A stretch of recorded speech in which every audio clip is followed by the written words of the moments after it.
এই ম্যাথটি 38তম বিসিএস পরীক্ষায় এসেছে। এখানে বলেছে এ ও বি দুটি বিজোড় সংখ্যা, তাহলে নিচের কোনটি জোড় সংখ্যা হবে? প্রথমে আমরা দুইটা বিজোড় সংখ্যা ধরে নিব। 3, 5 আমরা দুইটা যে কোনো সংখ্যা ধরে নিলাম, তাহলে এটা আমরা খুব সহজে বের করতে পারবো। এর মান আমরা ধরেছি 3 গুণ 5, তাহলে আমরা পাচ্ছি 15। বিজোড় সংখ্যা হয়ে গেছে, জোড় সংখ্যা নয়। ক সঠিক উত্তর হচ্ছে না। খ অপশনে আমরা দেখি বীর আমরা ধরেছি 5 যোগ 2 গুণ এর মান ধরেছি আমরা 3 যোগ 2, তাহলে আমরা এখানে কত পাচ্ছি? 3 দুগুণা 6, 6 দিয়ে 8, 8 5 13। তাহলে এটাও আমাদের জোড় সংখ্যা হচ্ছে না।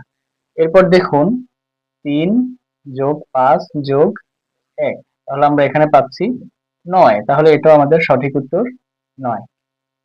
এরপর দেখুন 2 গুণ এর মান হচ্ছে 3 যোগ 4 গুণ বীর মান হচ্ছে 5, তাহলে এখানে আমাদের উত্তর হচ্ছে 6 যোগ 20 সমান 26। তাহলে আমাদের সঠিক উত্তর হবে ঘ।